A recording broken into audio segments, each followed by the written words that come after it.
Things that make you go, March 1998, Bellevue, Washington. Without Clarence Thomas, Anita Hill would be nobody. Men have ways of nurturing that are unlike women's.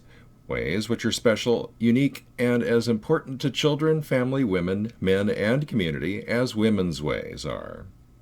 In the feminist view, there are two types of men, sluts and losers, and two types of women, oppressed but in the revolution, and oppressed but in denial. If women are very good at loving, they're equally good at hating. Autonomy and community, discipline and rebellion, creativity and conformity, striving to overcome obstacles, solving problems, and happy endings all are American values. In marketing paradise, you pay more for less and less for more. The male tradition builds teams, the female cliques. The female tradition focuses on family, the male on the context of the family. The male identity is deeply rooted in Congress, the female in coalition. In the male tradition, you can be against us today and for us tomorrow. In the female, if you are against us today, you are unlikely to be accepted among us tomorrow. Together, the tension of these two traditions work to make possible communities, states, and nations. Juxtaposed, they create chaos, confusion, and polarity. During the past 3 decades, feminists have contributed much to the present polarization of our population. Feminists all but shriek how women are oppressed by men's sexual interest in them. But were most men sexually disinterested in women, they would call that oppression too. Now here we are almost 20 years later, and feminists are complaining that MGTOW is sexist. I may have made that point in an earlier Feminists will forgive their own a multitude of sins, but condemn and hate forever the smallest insult from all who oppose them. Big wars start with little wars, and little wars start at home.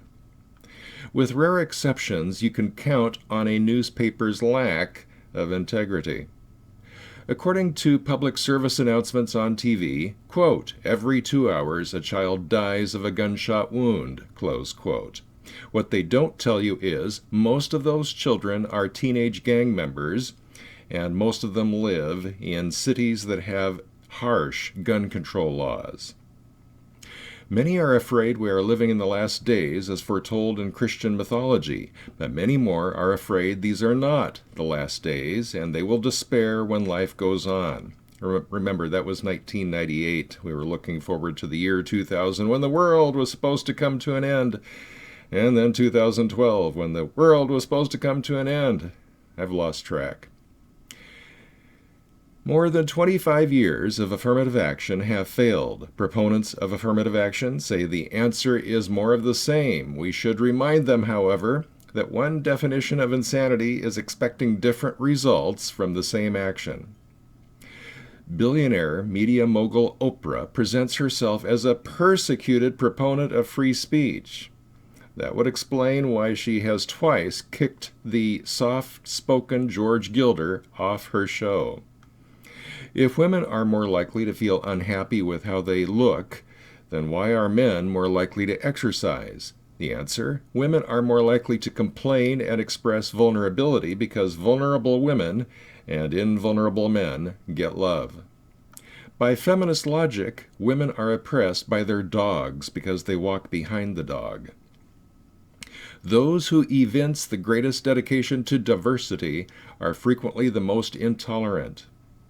Unabomber Ted Kaczynski chose a very bad way to make a very good point.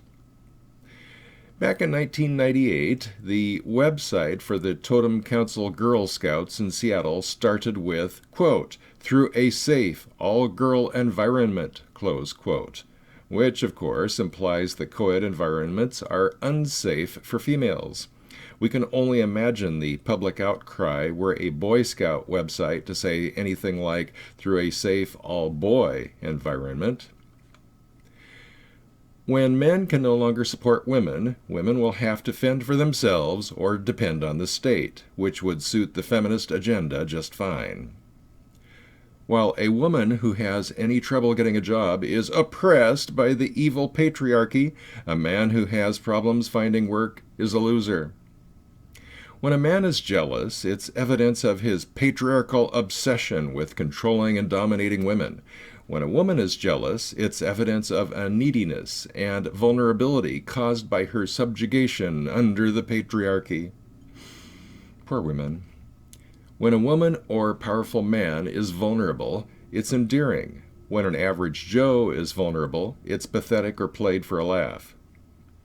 Crime and punishment. Conservatives ask, what was it, who did it harm, and who did it? Liberals ask, who did it harm, who did it, and what was it? The rest of us don't care who did it. All that matters is, what was it, and did it cause harm? Men have wants. Women have needs.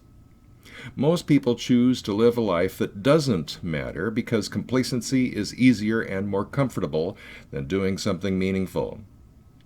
Having spent the past 30 years poisoning the relationships between women and men of their own generation, aging feminists are stealing the men of their younger peers' generation.